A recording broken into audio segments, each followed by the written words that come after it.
Bonsoir à toutes et à tous, je suis ravi de vous retrouver pour une nouvelle semaine d'Accès Direct, votre rendez-vous quotidien avec l'actualité et l'information en Savoie-Mont-Blanc sur votre chaîne préférée. Nous sommes le lundi 1er avril 2019, c'est parti pour 45 minutes de belles rencontres.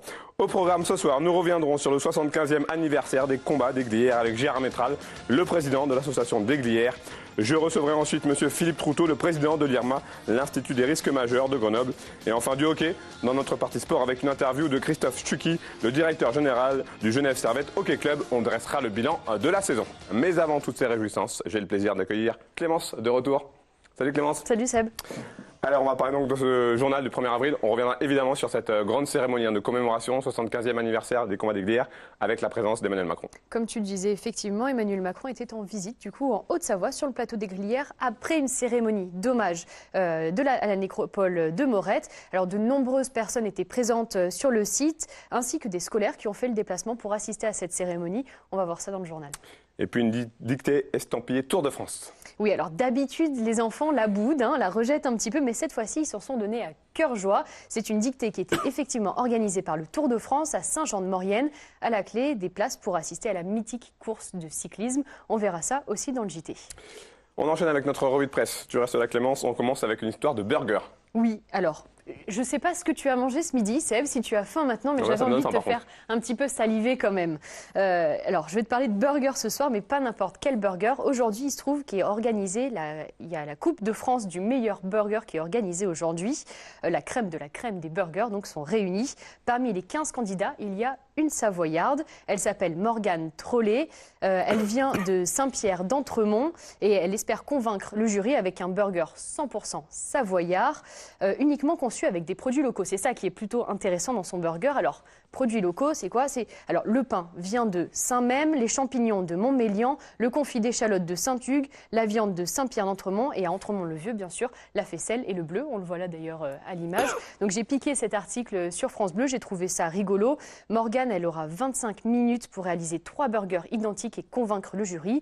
Le but, c'est aussi d'accéder au prix d'une valeur quand même de 2 000 € pour un burger. C'est pas mal, on lui souhaite bonne chance.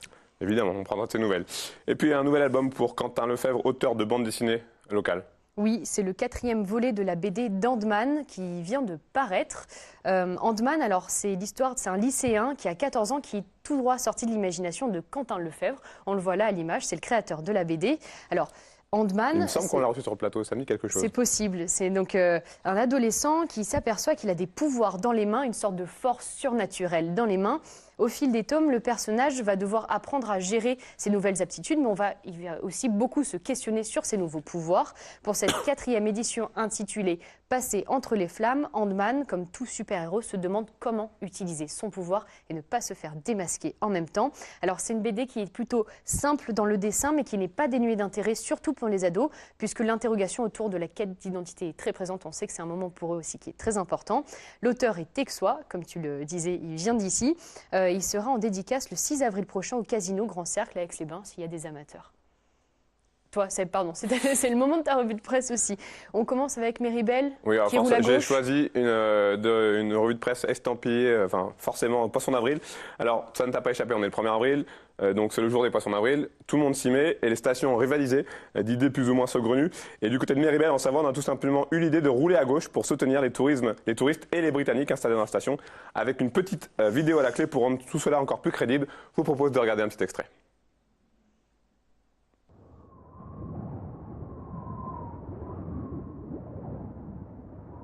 Beaucoup de gens le savent, quelques-uns ne le savent pas encore, mais notre station a été initiée à ses débuts, juste avant-guerre, en 1938, par un groupe de Britanniques, d'investisseurs britanniques, dont le représentant était Peter Lindsay, écossais lui-même. Maintenant, dans le contexte du Brexit, c'est un petit clin d'œil pour leur dire qu'on aimerait bien qu'ils restent et qu'ils continuent à venir chez nous, et que c'est tout à fait normal qu'on reprenne le sens de circulation qui était celle de nos fondateurs britanniques. Voilà. Alors là, on va installer les nouveaux panneaux de signalisation pour indiquer qu'il faut désormais rouler à gauche. On va commencer par les ronds-points et on va installer également des panneaux à l'entrée de Méribel pour dire aux gens que désormais on roule à gauche à Méribel. Voilà, je vous propose de regarder l'intégralité, c'est assez bien fait. C'est plutôt insolite quand même. Et puis deuxième revue de presse, on en reste dans l'univers du poisson d'avril. On reste en Savoie avec la police nationale qui a eu aussi son idée de poisson d'avril. Vous le voyez à l'écran. C'était tellement gros qu'on a tout de suite su qu'il s'agissait d'un poisson d'une blague, puisque la police proposait de venir tester la qualité de ces produits stupéfiants avec plusieurs engagements. Accueil discret par un officier de police judiciaire, test qualité produit par nos experts, hébergement possible sur place, ou encore une balade créative avec notre chien Mowgli. Donc voilà, ça manque pas d'humour, ça fait du bien, un peu de légèreté. Oui, effectivement, ça fait du bien. Merci beaucoup Clémence, à tout à l'heure. Allez, première rubrique ce soir, notre rubrique dans l'actu. Et j'accueille monsieur Gérard Métral. Bonsoir. Bonsoir. Vous êtes donc le président de l'association des Glières. On en a beaucoup parlé, on va en parler notamment après cette émission dans le journal. Il y avait beaucoup d'émotions ce dimanche à la nécropole internationale de Morette pour ce 75e anniversaire des combats des Glières. Qu'est-ce que vous, en tant que président de l'association, qu'est-ce que vous gardez de cette cérémonie? Je garde le discours du président, qui était un moment, je crois, très très important de la cérémonie. Le contenu, bien évidemment, de ce discours et en même temps le ton dans lequel il a été prononcé. Donc pour nous, c'était vraiment un événement très important sur lequel on a travaillé depuis très très longtemps parce que les premières demandes auprès du président ont été faites dès 2017. Le fait que le président de la République, Emmanuel Macron, se soit déplacé en personne, est-ce que ça vous a rendu fier, ça vous a honoré, ou est-ce que selon vous c'est quelque chose de normal qu'il soit présent pour un tel anniversaire? Alors si vous voulez, chaque fois qu'il y a un nouveau président, nous faisons la demande. Si on regarde bien, il y a peu de présidents quand même qui sont venus à Glières et sa venue, évidemment, pour nous, marque un grand honneur et en même temps la reconnaissance du sacrifice des gens qui étaient sur le plateau des Glières en 1944. Je vous propose d'écouter justement quelques extraits de l'allocution d'Emmanuel Macron. On en reparle juste après. Sur ce plateau des Glières, il y a 75 ans, des héros ont résisté à l'occupant nazi et à ses complices de Vichy. Pour la première fois depuis l'armistice de juin 1940, des hommes tenaient un petit bout de France où ils pouvaient, fièrement, porter nos valeurs, chanter nos hymnes et vivre selon leur cœur. Où ils pouvaient fièrement faire claquer au vent le drapeau tricolore frappé de la croix de Lorraine, le drapeau de la France libre. Ils avaient pris les armes pour combattre la milice de Pétain et l'armée d'Hitler. En cet hiver 44, la France terrassée, la France occupée, la France bâillonnée prouvait au monde qu'elle pouvait encore parler, sur son sol même, la langue de la liberté. Parce qu'ici, dans ce décor, comme destiné à être le théâtre d'une épopée à la fois sublime et tragique, quelques centaines d'hommes avaient décidé de se lever. Les Glières. C'est l'histoire de quelques héros qui ont préservé le pacte séculaire de la France avec la liberté et scellé sa vocation. Ils ont ici maintenu la France, comme le dira Malraux, et sont morts selon son cœur. Gérard Métral, qu'est-ce que vous inspire ces quelques mots-là qu'on a choisi de sortir? Je crois que ce qui nous inspire, c'est déjà le ton sur lequel, j'allais dire, le président se prononce. Je pense qu'il était vraiment habité des valeurs qui sont celles de Glières. Et je reconnais que ça a été un grand moment de l'écouter dans la nécropole. Parlez-nous un petit peu de ce plateau des Glières, au lieu de la résistance. Qu'est-ce que ça représente ici pour la Haute-Savoie? Je pense que pour la Haute-Savoie, ça représente beaucoup. Ça représente beaucoup parce qu'évidemment, il y a l'événement historique qui est par lui-même, mais ça va beaucoup plus loin que ça. C'est-à-dire que tous ces hommes, je parle notamment des Hauts-Savoyards qui étaient sur le plateau des Glières, parce que le maquis, ce n'est pas uniquement des Hauts-Savoyards, les gens venaient aussi de toute la France, il y avait des Espagnols, etc., des Autrichiens, des Polonais et même un Allemand. Eh bien, ces hommes, après, se sont investis dans la vie politique et la vie culturelle de notre département. Si bien qu'aujourd'hui, les valeurs que porte notre département sont directement issues du plateau des Glières. C'est ça qui est très important à connaître. Je veux dire que si vous prenez par exemple la vie culturelle à Annecy, si vous prenez même le développement de la ville, j'allais dire l'urbanisme, etc., tout ça a été fait par des gens qui étaient issus du plateau des Glières. C'est quoi l'esprit des Glières que vous cherchez à transmettre, vous, au sein de l'association ? Ce sont des valeurs qui sont toutes simples, mais en même temps fondamentales. Ce sont les valeurs de notre République. C'est-à-dire que c'est avant tout, le plateau des Glières est vraiment l'illustration de notre devise républicaine, liberté, égalité, fraternité. Et c'est vrai qu'il n'y a pas de possibilité, j'allais dire, de vivre ensemble sans vivre selon ces principes. D'abord la fraternité, pour nous c'est quelque chose de très, très important. Après la fraternité, eh bien, il y a la liberté évidemment qui vient et l'égalité en même temps. Donc ce qui s'est passé sur le plateau des Glières, c'est l'illustration parfaite de notre devise républicaine. Alors, sur ce plateau des Glières, on peut voir ce monument de la nationale de la Résistance. La cérémonie de commémoration a eu lieu sur la nécropole de Morette. Ces deux monuments, ils sont aussi là pour ne jamais oublier ? Oui, tout à fait. Il faut savoir que jusqu'en 1970, il n'y avait aucune route qui montait sur le plateau des Glières. Et qu'en 1970, la route étant créée, les gens arrivaient sur le plateau et ne voyaient absolument rien, ils ne comprenaient rien. Et c'est vrai qu'à partir de ce moment-là, s'est posé la question de marquer le territoire. Et ce territoire a été marqué fortement par la sculpture d'Émile Gilioli. Est-ce que vous avez le sentiment aujourd'hui que c'est un épisode de cette Deuxième Guerre mondiale qui a été assez mis en valeur ? Oui, alors c'est pas un grand fait historique, il faut que ce soit clair. C'est plutôt un grand fait historique, mais c'est pas un grand fait militaire, que les choses soient claires. Même dans un premier temps, on peut dire que c'est une défaite à partir du moment où les maquisards sont obligés de quitter le plateau.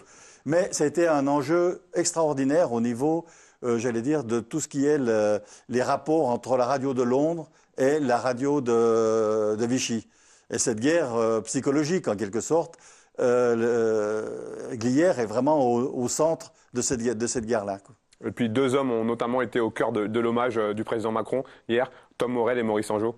Oui, c'est tout à fait normal. Alors j'allais dire que, bon, évidemment, on parle surtout de Tom Morel parce que c'est lui qui a galvanisé ses troupes, si vous voulez, qui a réussi à fondre tous ces éléments très très différents les uns des autres. L'AS plutôt d'origine catholique, les FTP plutôt d'origine communiste, les Espagnols, etc. Donc véritablement, c'est l'âme du plateau. Mais il faut reconnaître que lorsque le capitaine Angeau monte le 18 mars sur le plateau, il sait très bien que la cause est entendue et que les Allemands, de toute façon, vont envahir le plateau. Donc, il se sacrifie, si vous voulez, et ça, c'est aussi un hommage qu'on doit lui rendre très fortement.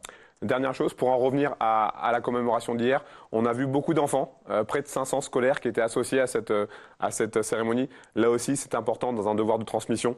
Oui, alors, si vous voulez, ça, c'est une volonté de l'association. Pour la bonne et simple raison, c'est qu'il ne reste aujourd'hui que plus que 11 rescapés. Et à partir de ce moment-là, pour nous, se pose le problème de la transmission des valeurs auxquelles nous sommes attachés. Et par conséquent, on a demandé à des scolaires de toute la Haute-Savoie de venir. Non pas seulement de ceux du Tour du Plateau, mais de toute la Haute-Savoie. Donc on a fait un gros travail avec la directrice académique. Et pour nous, c'était véritablement un succès que ces jeunes soient avec nous. 11 rescapés, il y en a encore beaucoup ici dans le coin ? Non, très très peu. Très très peu. Par contre, demain soir, je serai à Paris pour le visionnage d'un film sur Glières à la mairie de Paris. Et nous aurons un rescapé qui a 102 ans, qui sera là, mais qui a bon pied, bon oeil. Et je suis content de le revoir demain. Merci beaucoup. Merci à vous. À bientôt. Merci. Je vous invite à rejoindre la régie. On enchaîne avec mon deuxième invité. On reste dans l'actu avec monsieur Philippe Troutot. Bonsoir. Bonsoir Sébastien. Vous êtes le président de l'IRMA, l'Institut des risques majeurs, institut qui est basé du côté de Grenoble. Pouvez-vous nous présenter l'IRMA ? Qu'est-ce que c'est ? Bien sûr. Je voudrais déjà vous remercier de m'avoir invité et d'avoir osé, en tout cas avec TV8 Mont-Blanc, de parler d'un sujet qui n'est pas forcément porteur médiatiquement, j'entends, que sont les risques... important. Mais combien important que sont les risques majeurs. Eh bien, l'IRMA, l'Institut des risques majeurs, a vu effectivement sa création il y a à peu près 30 ans sur le bassin grenoblois, sous l'impulsion d'Haroun Tazieff, je ne sais pas si vous vous rappelez, du célèbre volcanologue qui était Haroun Tazieff, par rapport il avait senti l'obligation, en tout cas, d'informer la population des risques technologiques sur le bassin grenoblois, parce que vous connaissez Jarry et toute et toute cette situation délicate au niveau industriel. Et puis, au fur et à mesure des années, en fait, l'IRMA a géré l'information préventive des populations sur les risques naturels. Voilà. Quelles sont les missions et la vocation de l'IRMA? Eh bien, justement, c'est l'information préventive au niveau des populations. Donc, nos principaux subventionneurs, si je puis dire, puisque nous sommes une association, c'est la région Rhône-Alpes, Auvergne, le département de l'Isère. Nous travaillons en collaboration avec des partenaires, beaucoup de collectivités territoriales, des mairies, des EPCI, encore un acronyme, des établissements publics de coopération intercommunale, qui font appel à nous pour que nous les accompagnions dans leur obligation qui est faite d'informer la population sur les risques qu'il y a sur leur territoire. Quelle pourrait être votre définition d'un risque majeur? Qu'est-ce que c'est? Alors un risque, sur le papier, c'est très simple, c'est l'équation d'un aléa et par un enjeu. Au plus on peut réduire l'enjeu, ou au plus on peut réduire l'aléa, et au moins il y a de risques. Finalement, on se rend compte que les risques majeurs font partie prenante de notre quotidien? Alors suivant effectivement les départements, en tout cas la configuration dans laquelle nous sommes géographiquement, il y a des zones qui sont plus ou moins impactées par les risques naturels ou technologiques.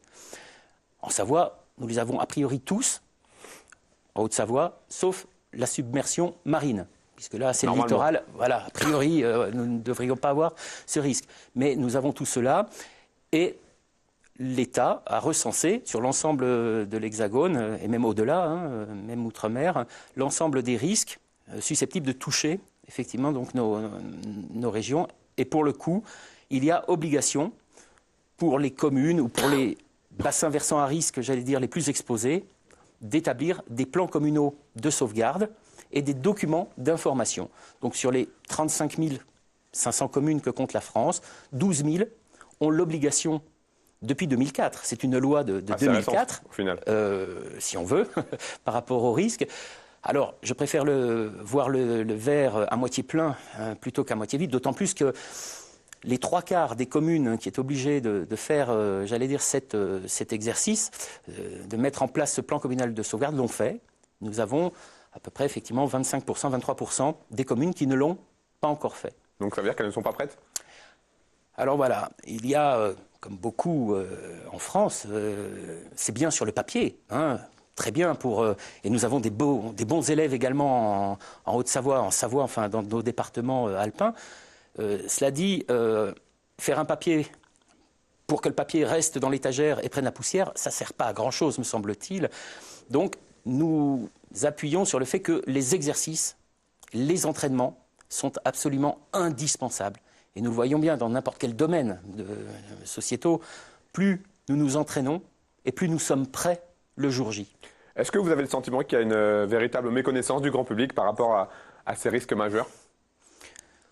Là aussi, on va dire que malheureusement, nous ne sommes pas, et l'expérience sur Auvergne-Rhône-Alpes, puisque nous intervenons en Auvergne-Rhône-Alpes, mais également au-delà, tous les Français, en tout cas tous nos compatriotes, ne sont pas logés à la même enseigne, si je puis dire. Certains, tout simplement parce que les communes sont prêtes, qu'il y a une réelle volonté politique de s'inscrire dans cette démarche, eh bien nous avons des populations qui sont très bien informées.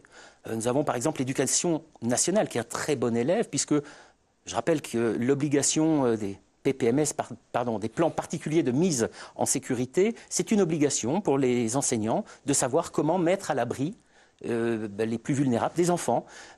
Ça se fait dans l'éducation nationale, ça se fait très bien. Par contre, nous avons encore certains de nos territoires où effectivement, on ne sait pas par où partir, on ne sait pas si on doit se confiner, si on doit fuir, on ne sait pas. En parlant de pouvoir public, le président Macron, depuis son arrivée au pouvoir, a insisté sur le fait de cette prise de conscience par rapport aux risques majeurs.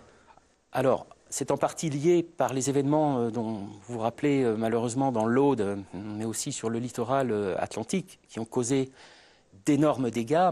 Ce sont des événements qui sont inexorables. Le changement climatique, il est là. Et en attendant que notre jeune Greta Thunberg, la jeune collégienne suédoise, arrive à faire prendre conscience aux hommes politiques qu'il faut vraiment faire quelque chose et que le changement climatique, il est là, eh bien, nous devons effectivement nous entraîner et nous devons impérativement modifier, si je puis dire, réduire en attendant que les décisions soient prises. Ça mettra Obama aux 40 ans. Il faut effectivement que nous nous protégions. Par contre, se protéger coûte cher parce que les dégâts que nous avons eus coûtent très très cher. Effectivement, le président Macron, je crois qu'un rapport devrait être rendu après l'été, a demandé à ce que les parlementaires se posent la question sur le régime indemnitaire et sur la prise en compte de la gestion des risques naturels et climatiques dans notre pays.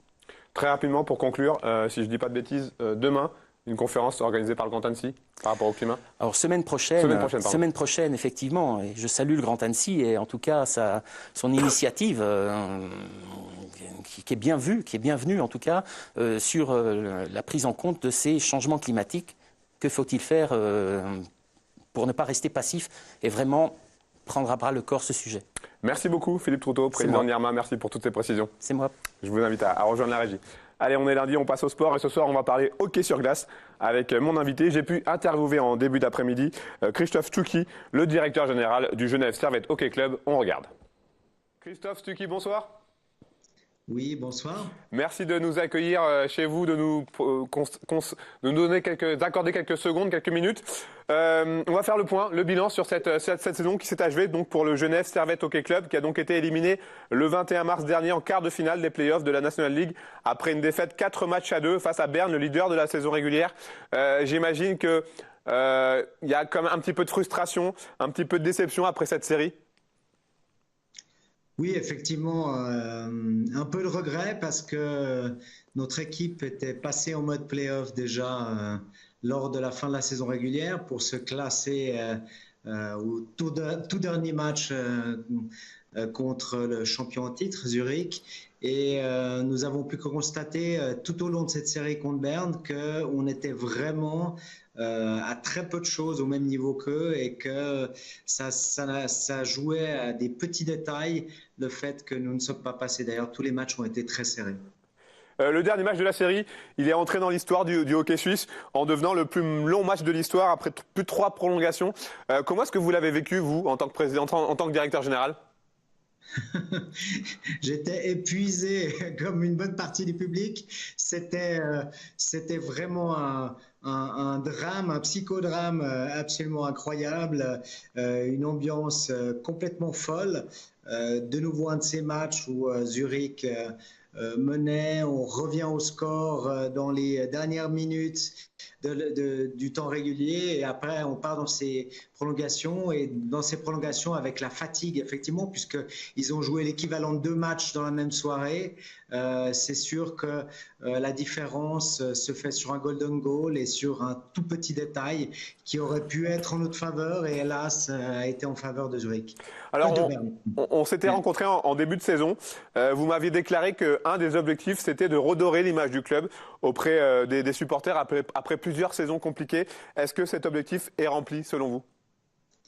Alors indéniablement avec le dernier rush qu'on a vécu en cette fin de saison, disons c'est vrai qu'on a eu une saison un peu en dents de scie au niveau des performances sportives, on a eu des moments un peu compliqués, après on a eu des séries de victoires, on a gagné 7 matchs de suite, donc le public on a vécu toutes les couleurs. Par contre effectivement le finish qu'on a fait en saison régulière a vraiment fait revivre aux Genevois et à tous les spectateurs qui viennent au Vernet l'intensité que peut procurer en termes d'émotion des grands matchs. Et ils ont retrouvé vraiment l'ADN de ce club, c'est-à-dire un club de battants qui s'accroche, pugnace. Et je crois que de ce côté-là, c'est mission réussie. Alors même s'il y a eu cette élimination précoce en quart de finale, j'imagine que le bilan finalement d'un point de vue sportif, il est positif. Oui, il faut se rappeler quand même que le club revient un peu des enfers puisqu'il y a peine une année en arrière, le club était au bord de la faillite avant d'être repris et avant que à la fois M. Max Orley et moi-même revenions aux affaires à la demande du nouvel actionnaire. Donc on savait que ça serait une saison de transition pour se reconstruire, repartir sur des fondements. Et cette fin de saison parle en faveur d'un bilan positif. Et on le voit aujourd'hui effectivement dans le retour à la fois du public comme des partenaires. Il y a une énorme satisfaction par rapport à ce finish et ils ont vraiment le sentiment d'avoir retrouvé le jeune Servette de leur cœur. Quels sont les aspects sportifs et les aspects extrasportifs qui vous ont particulièrement plu cette saison ? Plus indéniablement l'état d'esprit de tout le monde, même si sportivement c'était compliqué, il y avait une réelle volonté à la fois dans le staff sportif comme dans le stade managérial, vraiment de repartir sur nos fondements et de reconstruire ce club et de le faire revenir dans le cœur des Genevois. Donc tout le monde s'est attelé à cette mission. Ça n'a pas été simple effectivement de par les résultats erratiques et un peu au niveau sportif, mais quelque part l'effort a payé vers la fin et maintenant on reste sur une impression extrêmement positive qui nous permet de construire sereinement pour la saison prochaine. Justement, la saison vient à peine de se terminer pour vous, mais je suis persuadé qu'en tant que CEO, vous êtes déjà penché sur la prochaine saison. L'objectif, ça sera de capitaliser sur cette bonne saison 2018-2019. Totalement, à plus d'un titre, bien sûr, sportivement, etc. On a encore nos jeunes de l'académie qui ont gagné le titre de champion suisse ce week-end à Sproul. Donc, c'est la deuxième année de suite que les jeunes qui sont issus de notre académie gagnent le titre. Il y a une partie de ces jeunes, d'ailleurs, qui vont intégrer la première équipe la saison prochaine. Donc, on est vraiment dans la mouvance de la stratégie avérée de baser la colonne vertébrale de notre équipe avec des jeunes issus de notre formation et on voit que ça paye au niveau de l'académie et on est certain que le rajeunissement que nous opérons sur la nouvelle équipe pour la saison prochaine va être payant. Ça signifie qu'il y aura donc des mouvements, des retouches dans l'effectif pour la saison prochaine. Vous allez être actif sur le marché des transferts ?